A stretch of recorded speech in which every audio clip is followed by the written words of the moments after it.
18 November 2025चा हा शासन निर्णय आहे।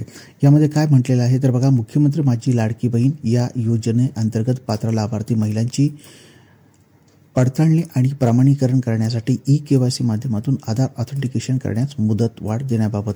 तर या शासन निर्णयामध्ये शासनाने काय म्हटलेले आहे ते आपण बघूया।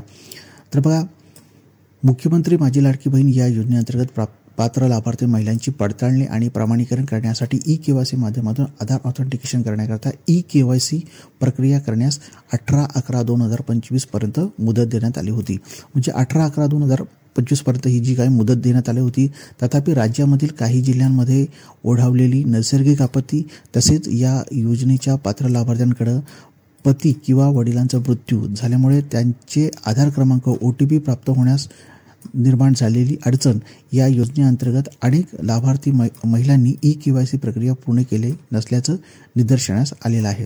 म्हणजे ज्या काही महिला आहेत त्यांच्या या सगळ्या प्रॉब्लेममुळे काय झालेलं आहे की त्यांची ई-केवायसी प्रक्रिया ही पूर्ण होऊ शकलेली नाही आहे।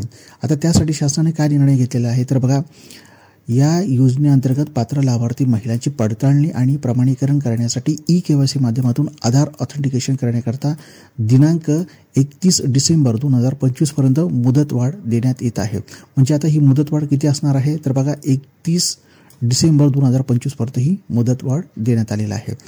आता ही केवायसी कशा पद्धतीने केली जाणार आहे तर बघा, या योजनेअंतर्गत ज्या पात्र लाभार्थी आहेत याच्या महिला ज्या आहेत त्यांच्या वडिलांच्या हयात नाहीत किंवा पती देखील हयात नाहीत किंवा घटस्फोट झालेला आहे, म्हणजे ज्यांचे वडील वारलेले आहेत, ज्याचे पती वारलेले आहेत आणि ज्या घटस्फोटीत महिला आहेत त्या लाभार्थी महिलांना स्वतःचे ई-केवायसी करावे। म्हणजे त्यांनी काय करायला सांगितलेलं आहे की त्यांनी त्यांचे स्वतःचे ई-केवायसी करायचे आहे आणि तदनंतर त्यांनी त्यांचे पती अथवा वडील यांचे अधिकृत मृत्यू प्रमाणपत्र व घटस्फोट प्रमाणपत्र किंवा माननीय न्यायालयाचे आदेश यांची सत्यप्रत संबंधित जी अंगणवाडी सेविका यांच्याकडे किती 31/12/2025 पर्यंत जमा करण्यात यावी।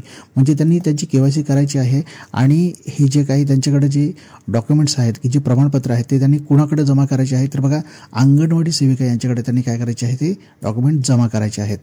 आणि अंगणवाडी सेविकांनी त्यांच्याकडील लाभार्थी महिलांकडून दाखल केलेल्या प्रमाणपत्राची तपासणी करून त्या लाभार्थी महिलांना त्यांचे पती अथवा वडील यांची ई-केवायसी करण्यापासून सूट देण्यास पात्र असल्याची शिफारस बालविकास प्रकल्प अधिकारी यांच्यामार्फत जिल्हा महिला व बालविकास अधिकारी यांच्याकडे दाखल करावी। म्हणजे त्यांनी काय करायची आहे ती शिफारस करून त्यांच्याकडे द्यायची आहे आणि तदनंतर जिल्हा महिला व बालविकास अधिकारी यांनी आयुक्त महिला व बालविकास यांच्यामार्फत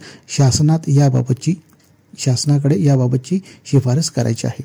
म्हणजे जे काही महिला जे वडील वारलेले आहेत, पती वारलेले आहेत, मृत्यू झालेला आहे अथवा ज्या काही घटस्फोटित महिला आहेत तर यांच्याकडून जे काही प्रमाणपत्र असेल ते कुठे द्यायचं आहे त्यांना तर अंगणवाडी सेविकांकडे द्यायचं आहे।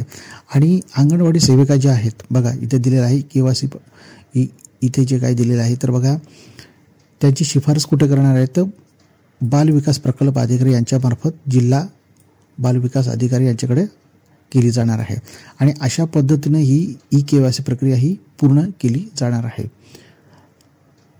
तर मित्रांनो, खाली हा मी GR जो आहे तो खाली टाकत आहे, तो तुम्ही पाहू शकता।